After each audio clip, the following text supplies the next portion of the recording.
आपकी अदालत मध्ये film star Anil Kapoor यांच्यावर आरोप आहे की हे कोणाचंही ऐकत नाहीत. ते गाणं आहे ना, मैं चाहे ये करू मैं चाहे वो करू मेरी मर्जी. तुम्ही स्वतःच सांगता की तुम्हाला इतकी मनाई केली होती की लग्न नको करू, पण करून घेतलं. तुम्हाला सर्व मित्रांनीच मनाई केली होती की गांधीजींवर फिल्म बनवू नको, फ्लॉप होऊन जाईल, बनवून टाकली. कशासाठी एवढा हट्ट? नाही, मला नाही वाटत की बघा, सगळ्यांनी म्हटलं की लग्न नको करूस, मी केलं. आजपर्यंत मी त्यांच्यासोबत आहे. 43 इयर्स झाले. ते बरोबर केलं की चुकीचं केलं? बरोबर केलं ना. गांधी माय फादरच्या वेळी सगळे म्हणाले होते बरोबर केलं चुकीचं केलं हे तर सुनीताजीच सांगू शकतात. यासाठीच तर मी आपल्या घरामध्ये घबराया घुमतो. दुसरं हे की गांधी माय फादर लोकांनी सांगितलं होतं की नाही करायची. सगळ्यांनी म्हटलं की, पण मला त्यासाठी नॅशनल अवॉर्ड मिळाला. सो पुकारसाठी सुद्धा मिळाला नॅशनल अवॉर्ड आणि गांधी माय फादरसाठी सुद्धा. यापेक्षा मोठी गोष्ट काय असू शकते? आणि आजही लोक म्हणतात की that is one of the best film made from this country. Gandhi hey my पण फादर. खरं आहे का की तुम्हाला सगळ्यांना सांगितलं होतं की गाणं नको गाऊस, पण तुम्ही ती कोणती फिल्म होती, चमेली की हां. शादी. अरे ते बरोबर बोलले होते ते. म्हणून आजपर्यंत मी गाणं नाही गायलंय. आणि मी ऐकलं की एक अल्बम काढला होता तुम्ही ते पण चुकीचं केलं. गाण्याचा. ते सुद्धा चुकीचं केलं सलमा होतं. आगाच्या सोबत. खूपच बेसुरा होतं ते. तर मी आता जाणार आहे बॉम्बेमध्ये. थोडासा आय विल थोडासा मी रियाज करेन. तर अपेक्षा आहे नेक्स्ट टाइम जेव्हा मी येईन, मी एक खूप मोठा सिंगर बनून येईन.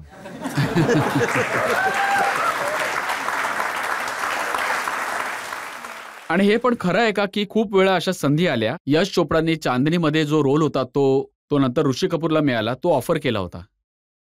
असे खूप सारे रोल आहेत, जसे की कधी कधी असं वाटतं की जसे बाजीगर मधला रोल आहे जो शाहरुखने केला, तो मला अब्बास मस्तान साहेबांनी ऑफर केला होता. आणि चांदनीचा रोल सुद्धा मला कधी कधी असं वाटतं की, आणि हे मी आपल्या डॅडीपासून शिकलोय, जेव्हा की युसुफ साहेब आहेत, राज साहेब आहेत, जे मोठे जे त्या काळात जे ऍक्टर असायचे, तर त्यांनी असं वाटायचं की हा रोल तुमच्यासाठी सूट नाही करत आहे, तर तुम्ही नाही केला पाहिजे. हे डायरेक्टर प्रोड्युसर का माहीत तुम्हाला का घेतात. मला असं वाटलं की हा role I am not the 100% right choice for Chandni's role. आणि ऋषी कपूर साहेबांनी खूप जबरदस्त केलं. आणि जेव्हा अब्बास मस्तान साहेब पण माझ्याजवळ आले, तर मी म्हटलं की अरे हा रोल तुम्हाला न्यू कमरला घ्यायला पाहिजे. न्यू कमर ज्याची काहीच इमेज नसेल. आणि त्यांनी बरोबर केलं. त्यांनी शाहरुखला घेतलं. शाहरुखला कोणीच ओळखत नव्हतं त्या दिवसांमध्ये, आणि शाहरुखने फिल्म केली आणि लोकांनी खूप पसंत केलं आणि आज शाहरुख खान आहे.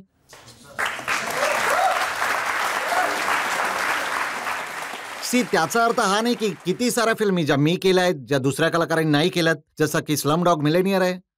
आज खूप ऍक्टर जवळ ती फिल्म करू इच्छित होते. अशा खूप साऱ्या फिल्म्स मी केल्यात. परंपरा एक फिल्म होती. हा, ती फिल्म बरं झालं तर ती मी चांगलं झालं नाही केली. नाही, I think that is one of Yash Chopraji's film weakest films. मला त्याची स्क्रिप्टच पसंत नाही. बी ऑनेस्ट विथ यू, मला त्याची स्क्रिप्ट नाही आवडली, मला माझा रोल नाही आवडला.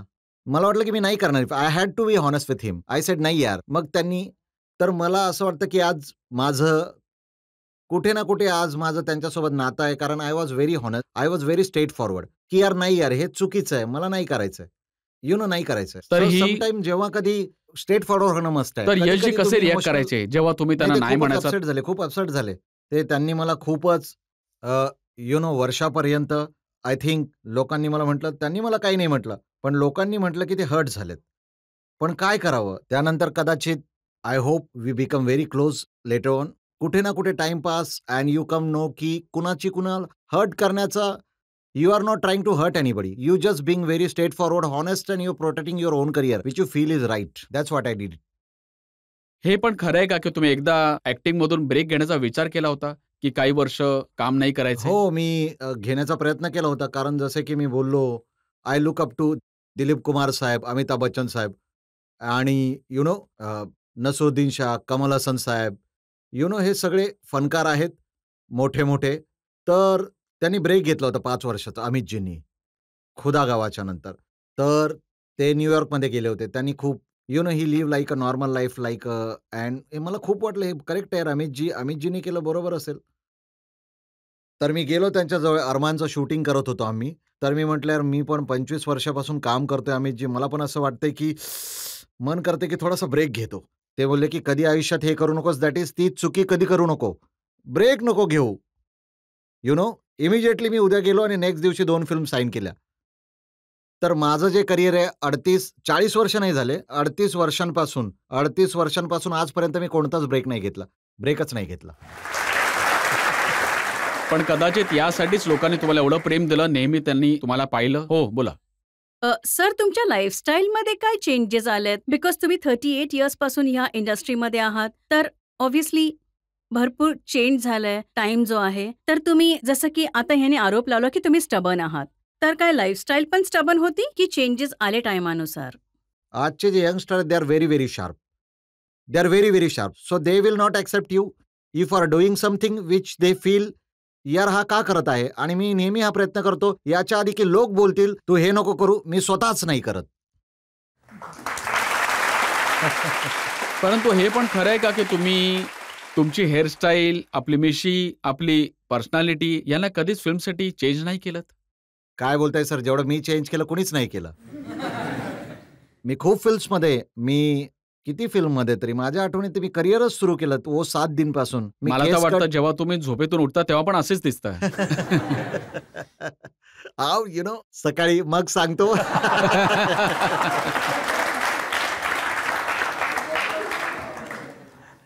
सर, या सगळ्या गोष्टींसाठी जसे पण आहोत, जसे आहेत, तुम्ही आहात, मी आहे, तुम्हालाही माहिती आहे. मनाने विचारा.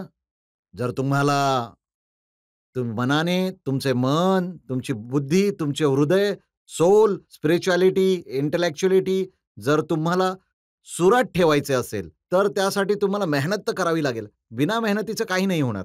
ज्या प्रकारे दिसतोय मी आज, ज्या प्रकारे काम करतोय, प्रयत्न करतोय काम करण्याचा, आज तुम्ही मला ही संधी दिली, इतका मोठा मंच की मी तुम्हा सगळ्यांशी बोलू शकतो, बघू शकतो, तुम्ही मला प्रश्न विचारू शकता. मी मेहनत केली म्हणून इथे, नाहीतर तुम्ही सगळ्यांना थोडी बोलवता. खरी गोष्ट आहे की नाही? बिलकुल. काही ना काही त्याला मेहनत तर करावी लागेल ना लाईफमध्ये. ज्यांना लोक पसंत करतात, ज्यांना लोक मान सन्मान देतात, अशा लोकांना डॉकेटवर त्यासाठी मला मेहनत करावी लागेल ना. तर मी मेहनत केली, त्यामुळे मी इथे येऊ शकेन, तुमच्या शोवर येऊ शकेन.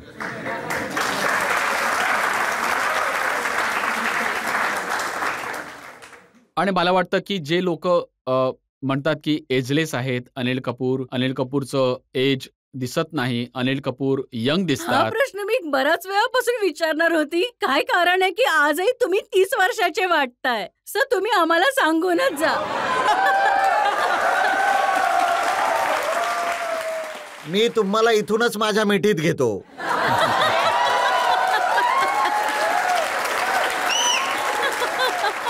पण तुम्ही रहस्य नाही सांगितलं त्यांना. हे रहस्य जर मी सांगितलं तर जे माझे दुसरे कलाकार आहेत, ऍक्टर्स आहेत, हे सिक्रेट आहे. हे सिक्रेट मी माझ्याजवळ ठेवीन. ही जडीबुटी आहे माझ्याजवळ.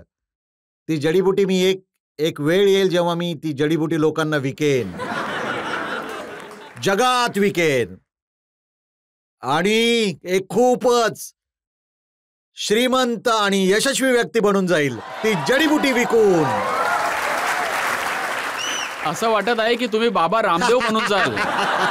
अरे, जर बाबा रामदेव बनलं तर जबरदस्त होईल. 20,000 कोटीची कंपनी माझी होईल. आता अनिलजी, खूप साऱ्या लोकांची फरमाईश आहे की आधीवाला डान्स झाला, आता दुसरावाला डान्स होऊन जाऊ दे. बघा, या फिल्ममध्ये आपले अर्जुन कपूर साहेब जे माझे भाचे आहेत, मला काम करण्याची संधी मिळाली आणि खूप मजा आली. तर सगळे गाणे त्यांनीच गायले आहेत. एकाच गाण्यात मी पण थोडाफार डान्स करण्याचा प्रयत्न केला आहे. तर कोणतं गाणं वाजवणार आहात मला सांगा, मी कुठल्याही गाण्यावर डान्स करू शकतो. ठीक आहे.